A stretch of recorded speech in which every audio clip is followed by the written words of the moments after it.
There's something about power that human beings instinctively recognize. We respect the storm, the ocean, the mountain. We respect force, not because these things are good, not because they are evil, but because they are real. Both humans and animals understand power. You do not need philosophy to understand that some things can shape the world and some things cannot.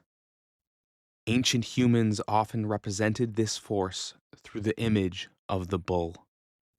If the serpent represents transformation, the raven perspective and memory, and the frog emergence, then the bull represents power, raw force made visible. Perhaps that is why bulls appear almost everywhere they existed and civilization emerged. In ancient Mesopotamia, the bull represented kingship and divine authority. In ancient Egypt, the Apis bull was worshipped as a living manifestation of divine power. The Minoans of Crete performed bull leaping rituals. Greek mythology is ripe with bulls. In India, the sacred bull Nandi becomes a symbol of strength, fertility, and cosmic order. Even today, the charging bull remains a symbol of confidence, wealth, and power. The question is, why? Why this particular animal? I think the answer is surprisingly simple. For most of human history, the bull was probably the strongest animal most people encountered regularly. Not necessarily the largest, as elephants and whales are bigger, but for much of the world, the bull was familiar. It lived close enough to you to change your life or end it. A snake kills with deception and venom. A raven survives through intelligence. A bull simply imposes its will upon reality. You do not negotiate with a charging bull. You do not outwit it in the moment. You get out of the way. Yet this form of power alone does not explain the bull. A lion is powerful. An eagle is powerful. A bull is something different. The bull is a vessel of life. Long before civilization, the great herds of the ancient world provided meat, hides, bone, sinew, and fat. A successful hunt could feed a community. A failed hunt could mean starvation. Even before agriculture, large cattle sustained human life. Civilization did not create the importance of the bull. It deepened it. Unlike the lion or eagle, the bull does not represent predatory power. It represents productive power. Power that creates, power that feeds, power that sustains. Where others consume, a bull provides. And when agriculture emerged, that relationship transformed the world. Humans domesticated cattle. They bred herds. Eventually, these animals provided labor, pulled plows. They turned grass into food and wilderness into farmland. A bull is powerful, but it is also productive. Its strength can provide for future generations.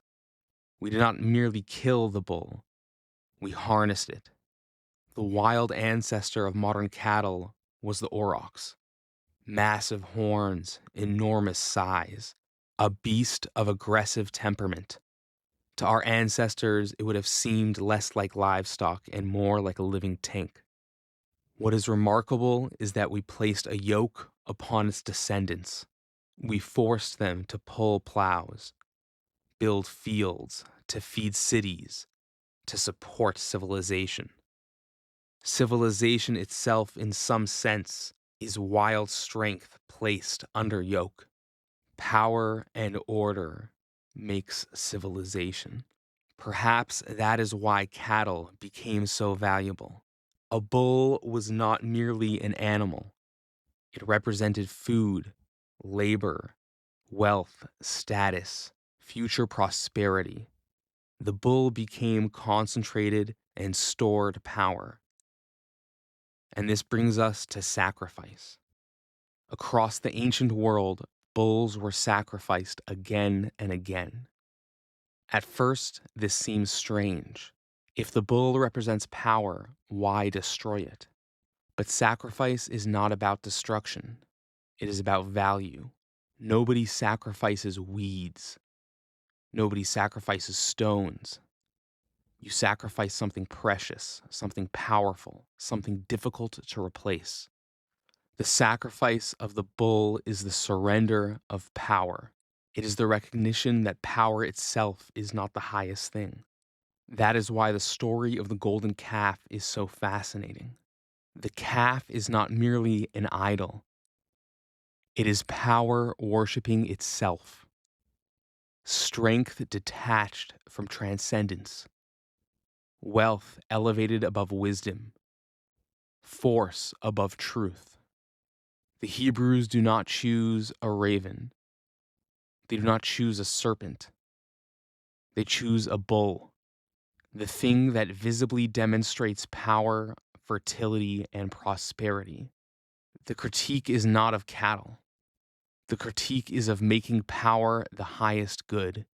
This pattern appears elsewhere as well. In the mysteries of Mithras, the central image is the slaying of the cosmic bull, not because the bull is evil, but because life emerges through its sacrifice. Power transformed into renewal, restraint. Strength becomes creation. The symbolism evolves. The bull begins as power, then becomes power harnessed, then power surrendered. Eventually, the sacrifice becomes internal. The bull becomes the part of ourselves that must be placed upon the altar. Pride, dominance, greed, appetite, ambition, lust, time, ego. The strongest part of us is offered in service to something greater than ourselves. And perhaps that is why the bull occupies such an important place in mythology, culture, and religion.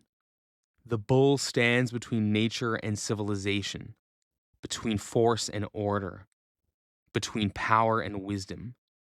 The serpent transforms without losing form. The raven observes. The frog emerges. The bull possesses power.